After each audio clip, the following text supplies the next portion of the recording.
Hello বন্ধুরা, কেমন আছো তোমরা সবাই? আশা করি তোমরা সবাই ভালো আছো। আমিও খুব ভালো আছি। মামনের মনের কথাতে তোমাদের সকলকে সুস্বাগতম। আজকে আমাদের গামলু রানী ভিডিও দিয়েছে, ঠিক আছে? তো ভিডিওর প্রথমেই শুরুতে সে কি দেখিয়েছে, কতগুলো লাল জবা, সাদা জবা এইগুলো সে তুললো। যাই হোক, তারপরে তাদের বাড়িতে তার ভাইয়েরা এসেছে, মনে হয় পিস্তত বা কিছু ভাইয়েরা, সেই ভাইয়েরা এসেছে, সে চা বানাচ্ছে।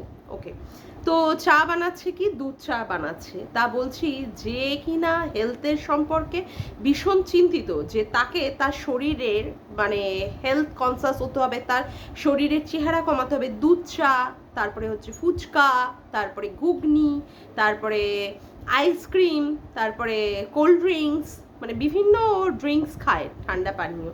তারপরে কি বলে ওটাকে, এগরোল, পরে খাসির মাংস তো মাঝে মাঝেই লেগে আছে। এই সমস্ত খেলে কারোর চেহারাটা কি কমে? না। কেউ এবার বলবে যে আমার চেহারা বা আমার খাবারের প্রতি সবার নজর দিচ্ছে না। ব্যাপারটা হচ্ছে, চেহারা যদি কমাতে হয় তাহলে এই সমস্ত ফাস্টফুড জাতীয় বা এই ধরনের অয়েলি খাবার, এই ধরনের আনহেলদি খাবার থেকে নিজেকে অবশ্যই বিরত রাখতে হবে তার জন্য। এবার কথা হচ্ছে যে যে মানুষটা প্রত্যেক দিন একটা ওয়ার্কআউট করছে, তাকে একটা মানে কি বলে, ফ্রেশ নিতে হচ্ছে, হেলথ ড্রিঙ্কস নিতে হচ্ছে, তার জন্য তাকে এটাই বলা যে যাতে করে সে যেন এই সমস্তগুলো না খায়, তাতে করে তার শরীরের আরও ওয়েট পুট অন হবে। আর মিষ্টি জাতীয় জিনিস আর কোল্ড ড্রিঙ্কস তো একদমই দূরে রাখতে হবে। এই খাবারগুলো খেলেই মানে ওয়েট দিক দিক করে বেড়ে যাবে। যাই হোক, আচ্ছা, এবার ব্যাপার হচ্ছে যে তারপরে কি দেখানো হলো যে ওরা মনে হয় আজকে রান্না বান্না খেয়ে দেই, মনে হয় ডিমের ঝোলই করেছে আজকে। খেয়ে দেই ওরা কি করেছে, সমস্ত জিনিসপত্র গুছিয়ে নিয়ে গিয়ে সেই ফ্ল্যাটে নিয়ে গেছে। সেই কথা হচ্ছে যে সেই খাট, যে খাট কিনা মানে শ্বশুর বাড়িতে অর্থাৎ সন্দীপদের বাড়িতে ছিল, সেই খাট, যে খাটে কিনা কৃষাণু সুতো তার সন্তান, ওরে বাবা, তার সন্তান সুতো সেই খাটটাকে খুলে নিয়ে গিয়ে কোথায় রাখছে এখন? ফ্ল্যাটে। তা কথা হচ্ছে, যে মা তার সন্তানকে চায়, যে মা তার সন্তানকে চায়, তার সন্তানের একটা যন্ত্রণা তার ভিতরে নাকি দগ্ধে দগ্ধে খায়, কি করে সেই মা তার সন্তানটা যে বিছানায় শোয়, যে খাটে শোয়, কি করে সেই মা সেই বিছানা বা খাটটাকে খুলে নিয়ে আসতে পারে?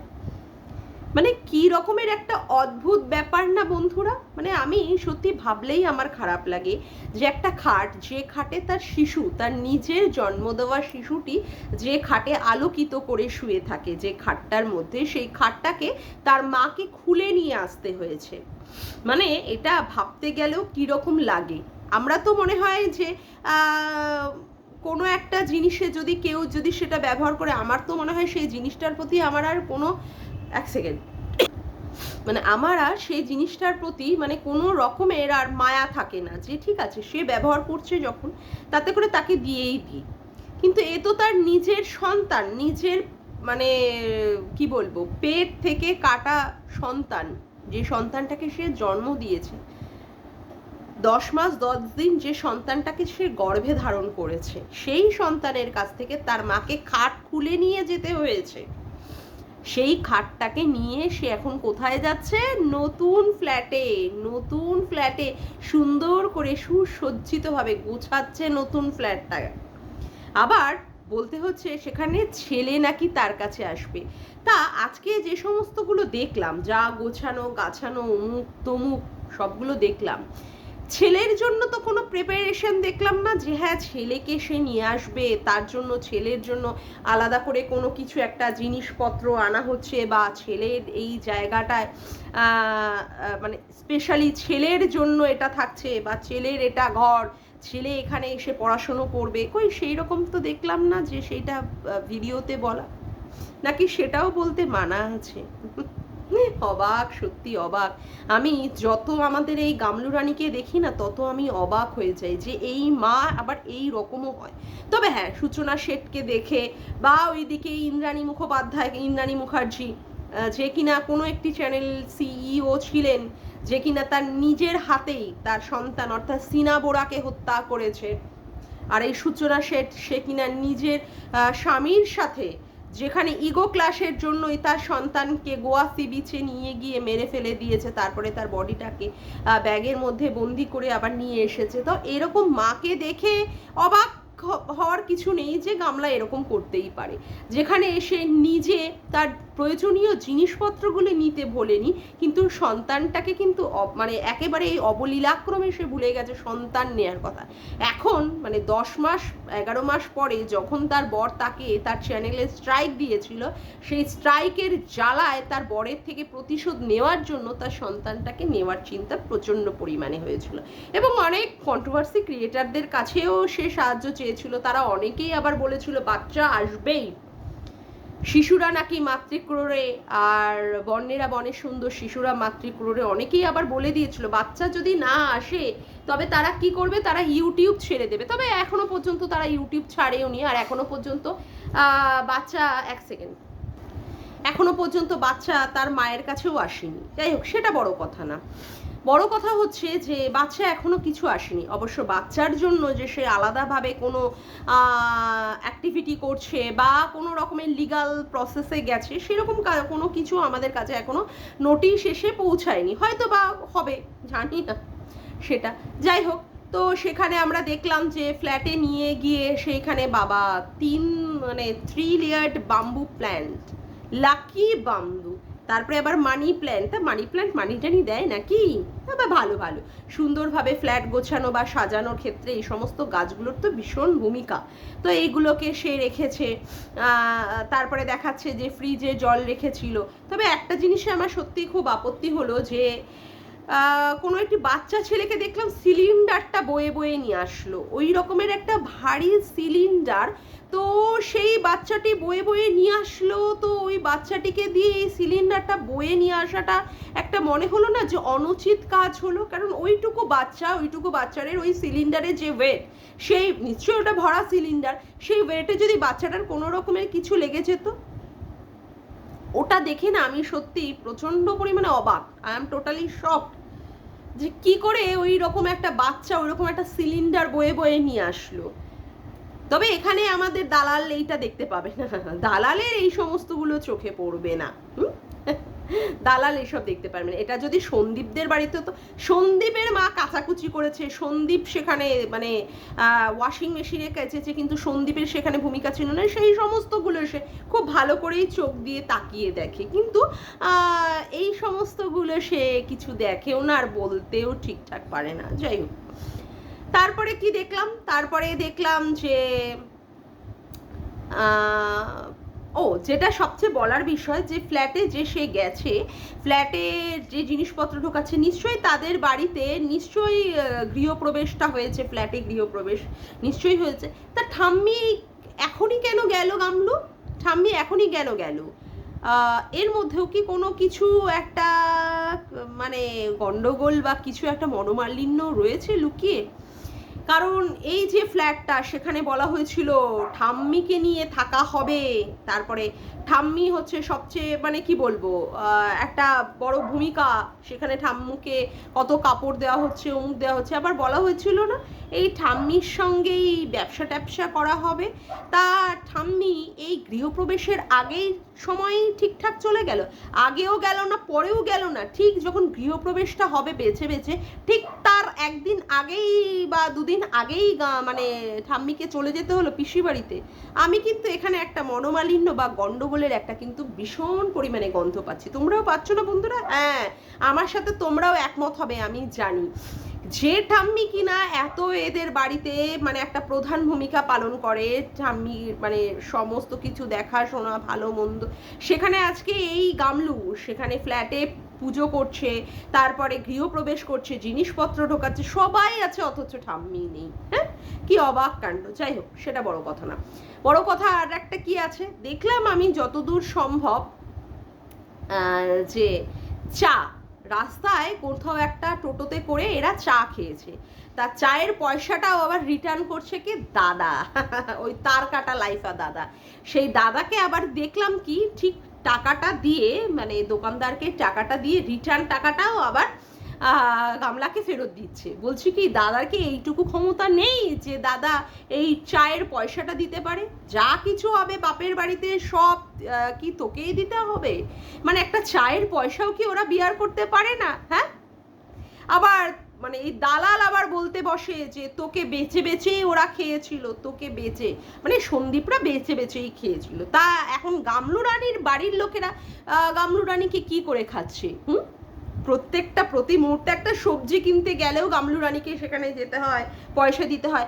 মাকে আবার কি ওই সমবায়িকার টাকা, ওকে কোনো মনে হয় লোন টোন নিয়েছে, যেমন ওই উজ্জয়িনী মনে হয় ওই কি বলে বন্ধন ব্যাংক ট্যাঙ্ক লোন টোন দেয় স্বনির্ভর হওয়ার জন্য মহিলাদের, সেটা আবার মনে হয় প্রত্যেক সপ্তাহে সপ্তাহে মনে হয় সেই লোনগুলো শোধ করতে হয়।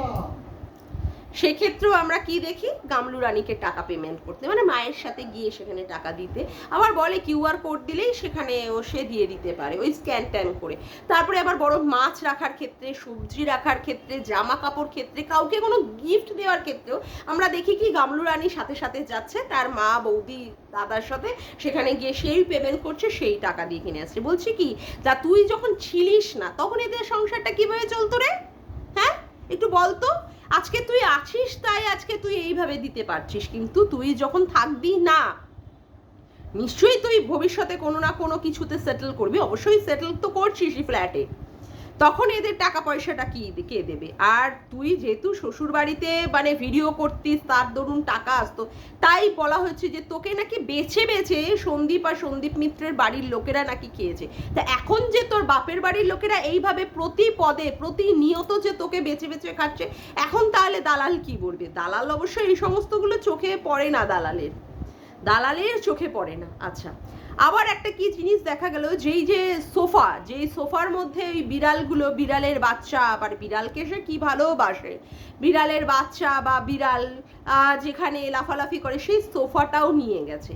মানে কত বড় অমানবিক আর পাশবিক হলে এই ধরনের কাজ করে। যে খাটে তার বাচ্চা শুতো সেই খাটটাকেও খুলে নিয়ে এসেছে সন্দীপ মিত্রের বাড়ি থেকে নিয়ে এসে, তারপরে এখন আবার ইসে রাখছে, তোমার কি বলে যে ফ্ল্যাটটা ভাড়া নিয়েছে সেখানে রাখছে। আবার যেখানে ওই বাচ্চা মানে বিড়াল ছানা আর বিড়ালের মাটা থাকতো বা অমুক করতো শুতো, সেটাকেও নিয়ে গেছে। তাই আজকে দেখাতে হচ্ছে যে বিড়ালের বাচ্চাটা কিভাবে রয়েছে, মানে খুঁজছে যে তার স্থানটা, যে স্থানে সে থাকতো সেই স্থানটা কোথায়, তার সেই নির্ভর জায়গাটা, সেই জায়গাটা কোথায়, সেই বাচ্চাটা খুঁজছে। তাহলে এ কতটা মানে অমানবিক আর পাশবিক যে মানে যাকে সে ভালোবাসে, মানে দেখায় সে ভালোবাসে, অরিজিনালি তো আর ভালোবাসে না। অরিজিনালি ভালোবাসলে কেউ তার সেই জিনিসটা, যে জিনিসটার ওপরে তার বাচ্চা শুয়েছে বা যে জিনিসটাতে বিড়ালগুলো থাকছে, সেই জিনিসটা সে নিয়ে যেতে অন্তত দুবার হলেও ভাববে। এই মানে অমানবিক আর পাশবিক মহিলার মধ্যে সেই ভাবনাটাই কাজ করে না, সন্দীপের সাথে 5 বছরের কাটানো সংসারে কত মায়া, কত স্মৃতি জড়িয়েছিল। সন্দীপের ভালোবাসা, বাচ্চাটার প্রতি তার একটা টান, বাচ্চাটার আদো আদো কথা, ওই বাচ্চাটার এখনো পর্যন্ত যেভাবে কথা বলে, সত্যি আমার না এত খারাপ লাগে বাচ্চাটাকে দেখলে, যে আজকে বাচ্চাটা কি পাচ্ছে, কোনো কি একটা যে মায়ের ভালোবাসা, মায়ের স্নেহ, মায়ের হাত, যেটা হচ্ছে সবচেয়ে একটা নির্ভরশীল জায়গা প্রত্যেকটা সন্তানের ক্ষেত্রে, সেই জায়গাটা থেকে বাচ্চাটা বঞ্চিত হচ্ছে। হ্যাঁ অবশ্যই ওর ঠাকুমা মানে ঠাম্মি, তারপরে বর্তা বা ওর বাবা যথেষ্ট ভালোবাসে, যথেষ্ট টেক কেয়ার করে, কিন্তু কোথাও তো একটা মায়ের একটা ভালোবাসা থেকে সেই বাচ্চাটা তো সত্যি প্রতিনিয়ত সেখান থেকে বঞ্চিত হচ্ছেই। আর এই মা কি সুন্দর সেই বাচ্চাটাকে সেই সমস্ত ভালোবাসা থেকে, সমস্ত দিক থেকে বঞ্চিত করে কিভাবে সেখানে ফেলে রেখে এসে এখনো পর্যন্ত কি সুন্দর ধেই করে নিতে যাচ্ছে, ধেই করে সে তার নতুনভাবে তার সংসারটাকে গড়ে তোলার চেষ্টা করছে।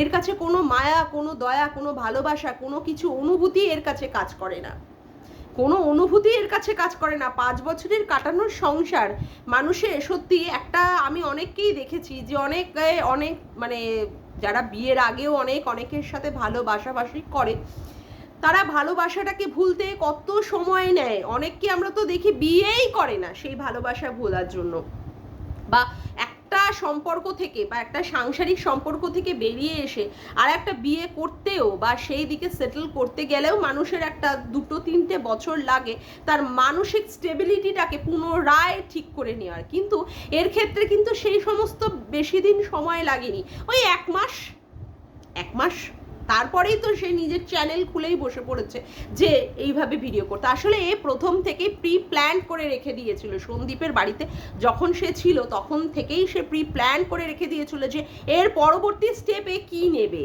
তার জন্য এর এই সমস্তগুলো করতে কোনো অসুবিধা হয়নি, কারণ এর আগে থেকেই তো মন মানসিকভাবে তো সে প্রস্তুতি নিচ্ছিল। তার আমাদের খারাপ লাগছে এগুলো দেখে, তার করতে এগুলোতে খারাপ লাগছে না, তাহলে তো এটা বুঝেই নিতে হবে যে সে আগে থেকেই মানসিকভাবে প্রস্তুতি নিয়ে ফেলেছিল যে সে পরবর্তীকালে ভবিষ্যতে সে কি স্টেপ নেবে, কি স্টেপ নেবে। আজকে একটা বাচ্চা কি পাচ্ছে, আজকে একটা বাচ্চা সব সময়, মানে আমার বলতে অসুবিধা নেই, আমার মা বাবার মধ্যেও আমাদের যখন দেখতে মনোমালিন্য হলো, কথা কাটাকাটি হলো, মা কথা বলছে না বাবার সাথে, বাবা কথা বলছি না মায়ের সাথে, ওই যাই হোক ওই হাফ ডে এরকম হয়তো চললো, আমারই মন খারাপ লাগতো, আরে বাবা মায়ের মধ্যে কেন বাবা কথা বলছে না, কেন মা কথা বলছে না। আমি আবার আমার বাবাকে বলতাম, বাবা মায়ের সাথে ভাব করে নাও না বাবা, হ্যাঁ তুমি কেন এরকম মায়ের সাথে কথা বলছো না। হ্যাঁ, বাবা আবার আমাকে বলতো কি তোর মায়ের সাথে আমি ভাব করে নেবো, আমি বলতাম হ্যাঁ বাবা প্লিজ ভাব করে নাও, আমার মন খারাপ লাগছে।